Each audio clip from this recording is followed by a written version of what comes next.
எதிர்காலத்திற்காக நீங்கள் உதவ நினைத்தால் தேங்க்ஸ் என்ற அன்பளிப்பு மூலம் உங்கள் ஆதரவை தாராளமாக கொடுத்து உதவலாம்.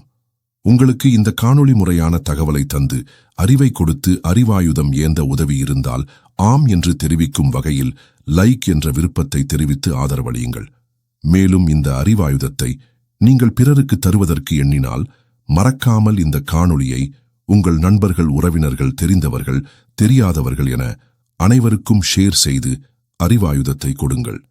மேலும் நீங்கள் பல உண்மையான தகவல்களை அறிந்து கொள்ள மறக்காமல் சப்ஸ்கிரைப் செய்து கொள்ளுங்கள். அதோடு உங்கள் ஆழமான கருத்துக்களை கீழே கமெண்டில் பதிவிடுங்கள்.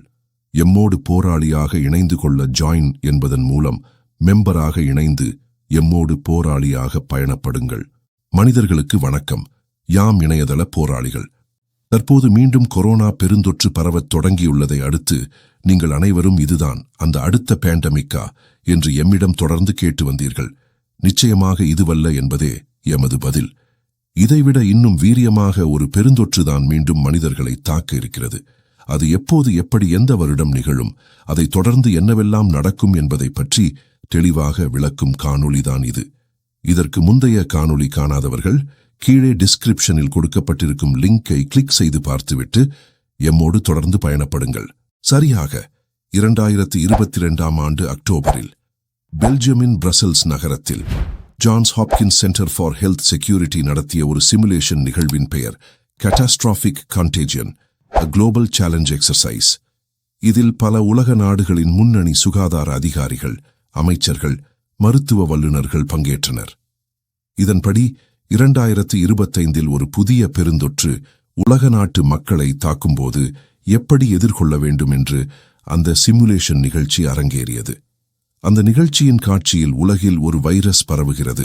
அதன் பெயர் சிவியர் எபிடமிக் என்ட்ரோவைரஸ் ரெஸ்பிரேட்டரி சிண்ட்ரோம். இதை சுருக்கமாக சியர்ஸ் என்ற பெயரில் அழைக்கிறார்கள். இது ஒரு மிகவும் மோசமான நோய் போல் சித்தரித்து நிகழ்ச்சியில் பிம்பப்படுத்தப்பட்டது. காரணம், இதனது முதல் டார்கெட் குழந்தைகள்தான். இது குழந்தைகளுக்கு மூச்சு திணறலை முதலில் ஏற்படுத்தும். அதன்பின் நரம்பியல் பாதிப்புகளை ஏற்படுத்தும் வகையில் காட்டப்பட்டது. இதை நீங்கள் பார்த்திருந்தால் சாதாரண சிமுலேஷன் போன்று தோன்றியிருக்காது. காரணம், அது அவ்வளவு நேர்த்தியாக திட்டமிடப்பட்டு ஒரு பெருந்தொற்றை மீண்டும் இவர்கள் உருவாக்கி தாக்க இருக்கிறார்களோ என்ற சந்தேகத்தை ஏற்படுத்தும் வகையில் அந்த காட்சிகள் அமைந்திருக்கும். முக்கியமாக அதில் கலந்து கொண்டவர்கள் யார் தெரியுமா? Bill Melinda Gates foundation, Johns Hopkins Bloomberg school of public health, WHO என்கிற உலக சுகாதார அமைப்பு, பல உலகளாவிய முன்னணி ஹெல்த் மினிஸ்டர்கள், யூனிசெஃப், CDC, ராக்கிஃபெல்லர் ஃபவுண்டேஷன் போன்ற கிகா பாலிசி ஃப்ரேம் ஒர்க்கர்ஸுகள். இவர்கள் எல்லோரும் ஒன்று சேர்ந்து பயிற்சி மேற்கொண்டார்கள். இதேபோல் சிமுலேஷன் ஒன்று கொரோனா பெருந்தொற்றுக்கு முன்னரும் ஈவென்ட் 201 என்ற பெயரில் அரங்கேறியது. அதேபோல் அடுத்த பேண்டமிக்கிற்கும் சியர்ஸ் போல் பல திட்டமிட்ட ரிஹர்சல்கள் தற்போதும் நடந்து கொண்டுதான் இருக்கின்றன. இதன் மூலம் நீங்கள் அறிந்து கொள்வது என்னவென்றால், மீண்டும் இன்னொரு பெருந்தொற்று வரும் என்பது உங்களுக்கு உறுதியாக புரிந்திருக்கும். கவுன்சிலின் திட்டப்படி அமெரிக்காதான் இதனை செய்யப் போகிறது. இருப்பினும் உங்கள் புரிதலுக்காகத்தான் இத்தனை உதாரணங்களும் கொடுக்க வேண்டியுள்ளது. இப்போது எந்த வருடம் இது அவுட் பிரேக் ஆகும் என்பதை பகிரங்கமாக சொல்கிறோம். சரியாக 2029இன் இறுதி பகுதியில் இதன் தாக்கம் வெளிப்படும். அதுதான் கவுன்சில் குறித்து வைத்துள்ள வருடம். இந்த வருடம் ஏன் என்பதை நீங்கள் புரிந்து கொள்ளவும், இடைக்காலத்தில், அதாவது 2025 முதல் 29 வரை என்னவெல்லாம் நடக்க இருக்கிறது என்பதை நீங்கள் புரிந்து கொண்டால் உங்களுக்கு பேண்டமிக் பற்றிய காய் நகர்த்தல்கள் எளிமையாக புரிந்துவிடும். கொரோனா பெருந்தொற்றுக்கு பிறகு உலகம் மிகவும் வேகமாக மாறிவிட்டது. மருந்து நிறுவனங்கள் தங்கள் வருமானத்தை பல மடங்கு உயர்த்திக் கொண்டன. ஃபைசர், மொடர்னா, ஆஸ்ட்ராஜெனிகா ஆகியவை ஒரே இரவில் $பில்லியன் நிறுவனங்களாக மாறின. உலக நாடுகள் WHOவின் கட்டுப்பாட்டில் வந்து மக்கள் தங்கள் உடலை கூட தனிப்பட்டதாக வைத்துக் கொள்ள முடியாத நிலைக்கு தள்ளப்பட்டனர். WHO தற்போது குளோபல் பேண்டமிக் ட்ரீட்டி என்ற ஒன்றை முன்னெடுத்து வருகிறது. அந்த ஒப்பந்தத்தின்படி எதிர்காலத்தில் ஒரு பேண்டமிக் ஏற்பட்டால் எந்த நாடும் தனித்து தீர்மானிக்க முடியாது. WHO தீர்மானத்தை தான் அனைத்து நாட்டு மக்களும் கட்டாயமாக ஏற்க வேண்டும். WHO இந்த குளோபல் பேண்டமிக் ட்ரீட்டி ஒப்பந்தத்தை ஏற்படுத்தும் கால அளவாக 2025 முதல் 28 வரை நிர்ணயித்துள்ளது. இதன்படி இந்த வருடங்களுக்குள் அப்படி ஒரு பெருந்தொற்று நிகழ்வு என்பது நடக்காது. அதன் பிறகே பெருந்தொற்று நாடகம் மீண்டும் அரங்கேற்றப்படும்.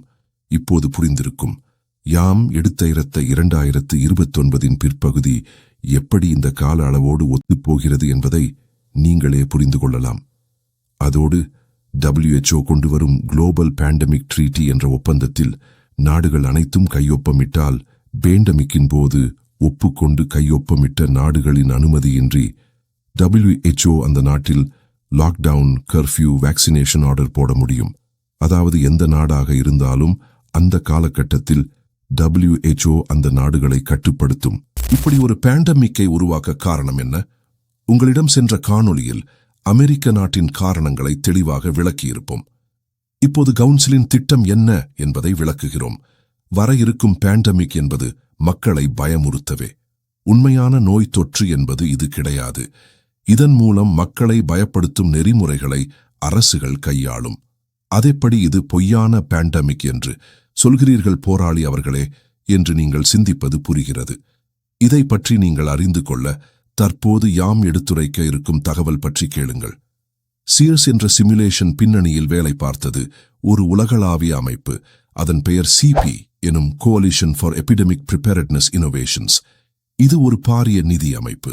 Bill Gates Wellcome trust, WHO, Gavi போன்ற பெரிய ஆட்களின் ஒருங்கிணைந்த தலைமை நிதி அமைப்பு. இதன் இலக்கு 100 days மிஷன் என்பதாகும். அதாவது அடையாளம் காணப்பட்ட புதிய நோய்களுக்கு 100 நாட்களுக்குள் தடுப்பு மருந்தை தயாரித்து விநியோகிப்பது என்பதுதான் இதன் இலக்கு. ஆனால் உண்மை என்ன? ஒரு காலத்தில் தடுப்பு மருந்து என்பது மருத்துவ உலகின் மகத்தான கண்டுபிடிப்பாக கருதப்பட்டது. ஆனால் இன்று இந்த உலகம் அதிக வேகத்தில், குறைந்த நேரத்தில், அதிக கட்டுப்பாட்டுடன் இயங்குகிறது. 2022 G7 சமித்தியில் உலகின் முன்னணி நாடுகள் மற்றும் WHO, CPI, world bank, Gates foundation போன்றவை இணைந்து வெளியிட்ட முக்கியமான அறிவிப்பு, next global outbreak happens, we must develop a vaccine in 100 days. அதாவது ஒரு புதிய நோய் வந்த உடனே 3 மாதங்களில் தடுப்பூசி தயாராக இருக்க வேண்டும் என்பதுதான். அதெப்படி 3 மாதத்தில் உருவாக்க முடியும்? ஒரு தடுப்பு மருந்து உருவாக்குவதற்கான மரபு நடைமுறை என்பது உண்மையில் வேறு. முதலில் நோயின் மரபணு அமைப்பு, அதாவது ஜினோமு முழுமையாக படிக்கப்பட வேண்டும். அதன்பின் அதனால் உருவாகும் புரோட்டீன் ஸ்ட்ரக்சர்ஸ், ஸ்பைக் ரிசெப்டர்ஸ் புரிய வேண்டும். கிளினிக்கல் ட்ரையல் 3 படிகளில் நடக்க வேண்டும். அனைத்து உயிரியல் குழுமங்களும் மதிப்பீடு செய்ய வேண்டும். Safety, mutation risk, population group effects அனைத்தும் வேலிடேட் செய்ய வேண்டும். இவை அனைத்தையும் செய்து முடிக்க தேவையான காலம், அதாவது நிலையான சோதனைக்கான காலம் சுமார் 5 முதல் 8 வருடங்களாகும். அப்படி இருக்க 100 நாட்களில் தடுப்பு மருந்து எப்படி சாத்தியமாகும்? நோய் வருவதற்குள் இவர்களுக்கு நோயின் பெயர்களும் தெரியும், அதற்கான தடுப்பு மருந்து பற்றியும் தெரியும் என்பதே நிதர்சனமான உண்மை. இவற்றிலிருந்து நீங்கள் புரிந்து கொள்ள வேண்டியது, இவர்கள் அடுத்த பெருந்தொற்றுக்கு தயாராக உள்ளனர் என்பதுதான். இன்னும் தெளிவாக சொல்லப்போனால் அது ஒரு பெருந்தொற்றே கிடையாது. மாறாக அதை வைத்து பணம் பார்ப்பதும், மக்களிடம் பயத்தை விதைப்பதும், அதை வைத்து மக்களுக்கு பயோசிப் செலுத்தி முழுமையான கண்காணிப்பு வளையத்தில் கொண்டு வரவும் தான் இந்த நாடகம். இந்த பெருந்தொற்று என்பது வேறொரு நோய் தொற்றுக்கான ஆரம்ப புள்ளி மட்டுமே. காரணம், உண்மையான நோய் தொற்றுக்கு ஒரு ட்ரிகர் தேவை. அதற்காகத்தான் இந்த சாம்பிள் நோய் தொற்று ஏற்படுத்துவார்கள். அப்படியென்றால் உண்மையான நோய் தொற்றுதான் என்ன என்று நீங்கள் சிந்திப்பது புரிகிறது. அது மிகவும் ஆபத்தானது. தற்போது யாம் அதை பற்றிதான் தெளிவாக விளக்க இருக்கிறோம். இது மிக முக்கியமான தகவல் என்பதால் அனைவரும் கவனமாக கேட்கவும். நீங்கள் கற்பனை செய்து பார்க்க முடியாத ஒரு புதிய நோய் தொற்று அது. உங்களுக்கு பல எச்சரிக்கையை யாம் கொடுத்திருக்கிறோம். அதில் தற்போது யாம் தரும் இந்த எச்சரிக்கையும் மிக முக்கியமானது என்பதை நினைவில் வைத்துக்கொண்டு எம்மோடு பயணப்படுங்கள். சரியாக இந்த 2025 வருடம் தொடங்கியதிலிருந்து உலகம் ஒரு கான்ஸ்டன்ட் ஸ்டேட் ஆஃப் எமர்ஜென்சி என்ற சூழ்நிலைக்குள் நுழைந்துவிட்டது. நீங்கள் தற்போது காணும் உலகம் உங்களுக்கு சாதகமாக தோன்றலாம். காரணம், பொய்களின் மேல் கட்டமைக்கப்பட்ட இந்த உலகை உங்கள் கண்கள் நிஜமென நம்பி அதன் பின்னே செல்கிறது. ஆனால் உண்மையை பார்க்க தயங்காத எமது கண்கள் மட்டும் அந்த அமைதிக்கு பின்னால் இருக்கும் புயல்களையும் அது எழுப்பும் சத்தங்களையும் எம்மால் பார்க்கவும் கேட்கவும் முடிகிறது. 2030 என்ற வருடம் உங்களுக்கு சாதாரண எண்ணாக தெரியலாம். ஆனால் எமக்கு அப்படி தெரிவதில்லை. காரணம் யாம் கூறுவது தீர்க்க தரிசனமோ கணிப்போ அல்ல. மாறாக ஏற்கனவே ஆரம்பித்துவிட்ட ஒரு சதித்திட்டத்தின் ஆரம்ப புள்ளிக்கான வருடம். இது கொரோனா போன்றோ அல்லது சியர்ஸ் போன்றோ ஒரு வைரஸ் அல்ல. மாறாக இது ஒரு bio engineered synthetic bacterial outbreak ஆகும். அமெரிக்காவின் DARPA, China's Chengdu BSL-4 lab, India's BSL-3 level research facilities, Europe's CRISPR integrated biovaults, இவையெல்லாம் இன்று எதை ஆய்வு செய்கின்றன தெரியுமா? மனித ஜீனோம்களை AI மூலம் மாற்றும் வழிகளைத்தான் ஆய்வு செய்து கொண்டிருக்கிறது. இதன் மூலம் என்ன செய்யப் போகிறார்கள்? அதை பற்றி தெரிந்து கொள்ள முதலில் உங்களை தாக்கும் பெருந்தொற்று என்ன என்பதை பற்றி விளக்குகிறோம். இந்த பெருந்தொற்று தாக்குதலால் மனித இனத்தில் பசி என்பது அதிகமாகி இருக்கும். இதனால் அதிக உணவுகளை உட்கொள்வார்கள். இதனால் பெரும் பட்டினி போராட்டம் ஒன்று தலையெடுக்கும். அதாவது இல்லாதவர்களுக்கும் பெரும் பசி எடுக்கும்போது அந்த பசியை பொறுத்துக் கொள்ளாமல் இருப்பவர்களிடம் பிடுங்க நேரிடும். இந்த பசி இயல்பானது கிடையாது. அது மட்டுமல்ல, இந்த பசியின் மூலம் நீங்கள் உட்கொள்ளும் எந்த ஒரு உணவில் இருந்தும் உங்களுக்கான ஊட்டச்சத்துக்கள் உடலுக்கு போய் சேராது. இதனால் நீங்கள் எவ்வளவு சாப்பிட்டாலும் பசி தீரும். ஆனால் உங்கள் உடல் தொடர்ந்து நலிவுற்றுக் கொண்டே இருக்கும். இதன் மூலம் நீங்கள் உற்பத்தி செய்யும் எந்த உணவுப் பொருளும் நீங்கள் உட்கொண்டாலும் விரைவில் மரணத்தை மட்டுமே தழுவுவீர்கள். இதை பற்றி அன்றைய ஊடகங்களோ அரசுகளோ ஆய்வாளர்களோ யாரும் எடுத்துரைக்க மாட்டார்கள். மாறாக இது ஒரு இயற்கையாக நடப்பது போன்று காட்சிகள் கட்டமைக்கப்படும். இதெல்லாம் அந்த பெருந்தொற்று வந்து சென்ற பின்புதான் என்பதை எவரும் சொல்ல மாட்டார்கள். இதனை தடுப்பதற்காக உடனே அரசாங்கங்களும் உலக அறிவியலாளர்களும் ஒன்றிணைந்து புதிய உணவினை கண்டுபிடிப்பார்கள். இந்த உணவுதான் உங்களுக்கு மருந்து. இந்த உணவு மட்டும்தான் உங்களுக்கு ஊட்டச்சத்துக்களை தரும். மற்ற எந்த உணவுகளை சாப்பிட்டாலும் உங்களுக்கு பசி குறையும், ஆனால் ஊட்டச்சத்து கிடைக்காது. ஆகையால் பசியை போக்க மற்ற உணவுகளும் ஊட்டச்சத்திற்கு தயாரிக்கப்பட்ட உணவும் தருவார்கள். இதன் மூலம் உணவின் மீது எளிதாக மொனோபோலி செய்ய முடியும். ஒரு கட்டத்தில் நீங்கள் உற்பத்தி செய்த உணவுகளை விட்டுவிட்டு ஊட்டச்சத்துள்ள உணவுகளை மட்டுமே வாங்க முன்வருவீர்கள். இதன் மூலம் உங்களுக்கு பசியும் போகும், ஊட்டச்சத்தும் கிடைக்கும். இப்போது உங்களுக்கு புரிந்திருக்கும் பில்கேட்ஸ் ஏன் அவ்வளவு செலவு செய்து நிலங்களை வாங்கினான் என்று. அவன் அந்த ஊட்டச்சத்துள்ள உணவுகளை உற்பத்தி செய்யவே அந்த நிலங்கள்.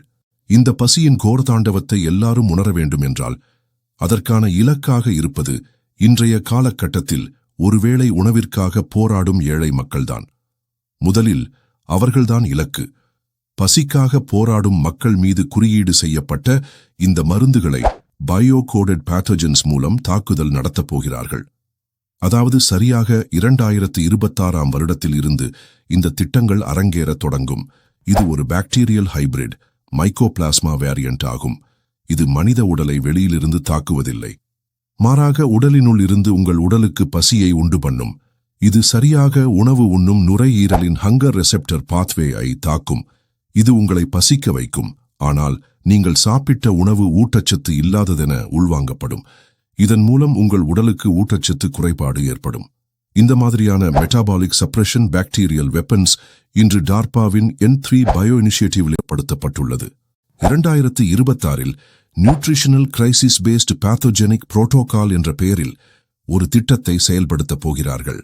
இதன் மூலம் ஏழை மக்களுக்கு ஊட்டச்சத்துள்ள உணவுகளை வழங்குவது என்று கூறி பயோ-கோடட் பேத்தோஜன்ஸ் மூலம் தாக்குதல் நடத்துவார்கள். பயோ நியூட்ரியன்ட் ஃபார்ட்டிஃபைடு என்ற பெயரில் ஒரு புதிய உணவுப் பொருள் அவர்களுக்கு கிடைக்கும். உண்மையில் இது ஒரு pathogen hosting micro protein delivery system. இதன் மூலம் உணவுகள் வழியாக ஒரு புதிய பாக்டீரியாவான எப்சிலான் தேட்டா எம் மனித உடலுக்குள் சென்று தங்கிவிடும். இதுதான் பசியை தூண்டக்கூடியது. இதை ஆக்டிவேட் செய்யும் ட்ரிகர் பாயிண்ட் தான் 2029இன் பிற்பாதியில் அரங்கேற இருக்கும் பெருந்தொற்று. இந்த பெருந்தொற்று மூலம் எப்சிலான் தேட்டா எம் ஆக்டிவேட் ஆகும். அதன் முதல் தாக்குதல் 2030இல் நடக்கும். இதன் காரணமாக உலகம் முழுவதும் பட்டினி சாவுகள் ஏற்படும். இந்த முதல் தாக்குதல் வெற்றிகரமாக நடந்தபின்தான் உலகப் போர் உண்டாகும். உலகப் போர் முடிந்த பின்பு இதன் இரண்டாம் தாக்குதல் உண்டாகும். அதன் மூலம் எந்த சூழ்நிலையிலும் மனிதர்கள் தனித்து சுதந்திரமாக இருக்க முடியாது. உணவின் மூலம் கட்டுப்படுத்தப்படுவதால் நிரந்தர அடிமைகளாக ஒற்றை மைய அரசை நம்பியிருக்க வேண்டிய சூழல் உருவாகும். இதன் மூலம் மனிதர்கள் நிரந்தர அடிமைகளாக மாறுவார்கள். யாம் உங்களுக்கு எச்சரிக்கைகளை வழங்கிக் கொண்டே இருக்கலாம், ஆனால் அதை நீங்கள் கேட்பது மிக முக்கியம். எச்சரிக்கை நிகழ்வுக்கு எதிராக முன்னெச்சரிக்கை நடவடிக்கைகளை எடுப்பது முக்கியம். உங்களுக்கு உண்மையான தடுப்பு மருந்து என்பது அறிவாயுதம் மட்டுமே. Knowledge is immunity, truth is resistance. உண்மையை அறிந்தவர்களே எதிர்த்து நிற்பார்கள். நம்பிக்கை இழந்தவர்கள் அடிமைகளாக மாறுவார்கள். உண்மையை அறிந்த நீங்கள் எதிர்த்து நிற்க ஒன்றிணையுங்கள். இதனை தடுப்பதற்கான வழிமுறைகளை வழங்குகிறோம். இனி உங்களுக்கு எந்த ஒரு பெருந்தொற்றின் பேரில் எந்த தடுப்பு மருந்து கொடுத்தாலும் ஏற்றுக்கொள்ளக்கூடாது. அடுத்ததாக, மரபணு மாற்றப்பட்ட அரிசி, தானியங்கள், காய்கறிகள் உண்ணுவதை இன்றிலிருந்து நிறுத்த வேண்டும். புதிய ஊட்டச்சத்து உணவு என்று எது தந்தாலும் அவற்றை விலக்கி வைத்துவிட்டு உங்களுக்கான உணவுகளை நீங்கள் தீர்மானிக்க வேண்டும். இன்றிலிருந்து வீட்டில் உணவுக்காக காய்கறிகளையும் அரிசியையும் உங்களுக்கான உணவுகளையும் உற்பத்தி செய்ய வேண்டும். இனியாதொரு சூழலிலும் வெளியில் உண்ணுவதை தவிர்க்க வேண்டும். இவர்கள் முதல் திட்டம் உணவின் மூலம்தான் அதனை செயல்படுத்த உள்ளார்கள். அதுவும் பசியால் வாடும் ஏழை எளிய மக்கள்தான் அவர்கள் இலக்கு. அடுத்த இலக்கு மீதமுள்ள எல்லா மக்களும் தான். இவர்களுக்கு பெருந்தொற்று ஏற்படுத்தி அதற்கு தர இருக்கும் தடுப்பு மருந்து மூலம்தான் அந்த பாக்டீரியா மீண்டும் செலுத்தப்படும். முதல் திட்டம் 2026 செயல்படுத்த தொடங்குவார்கள். அடுத்த திட்டம் 2029. முதல் அலை 2030 நடக்கும். அடுத்த அலை உலகப் போருக்கு பிறகு என்பதை நினைவில் வைத்துக் கொள்ளுங்கள். இது சோதனைக்கான காலம். மனிதர்கள் ஒற்றுமையாக பயணப்பட வேண்டிய நேரம். இதில் கொடுமை என்னவென்றால், இந்த செயற்கை பசியை ஏற்படுத்திதான் பட்டினி சாவு ஏற்பட போகிறது என்பதை கூட அறியாத பாமர ஏழை மக்களின் உயிரிழப்பு தான். இதையும் பஞ்சம் என்று சொல்லி உங்களையும் நம்ப வைக்கும் இந்த ஊடகங்களும் அரசாங்கமும். ஆனால் உண்மை என்ன என்று அறியாமலேயே இந்த சக்கரத்தில் நீங்கள் சுழல்வீர்கள். உண்மையை உங்களுக்கு பகிரங்கப்படுத்திவிட்டோம். இனி முடிவு உங்கள் கையில். மீண்டும் சொல்கிறோம், உண்மை அறிந்தவர்கள் எதிர்த்து நிற்பார்கள். நம்பிக்கை இழந்தவர்கள் அடிமைகளாக மாறுவார்கள். யாம் இணையதள போராளிகள். நன்றிகள் பல.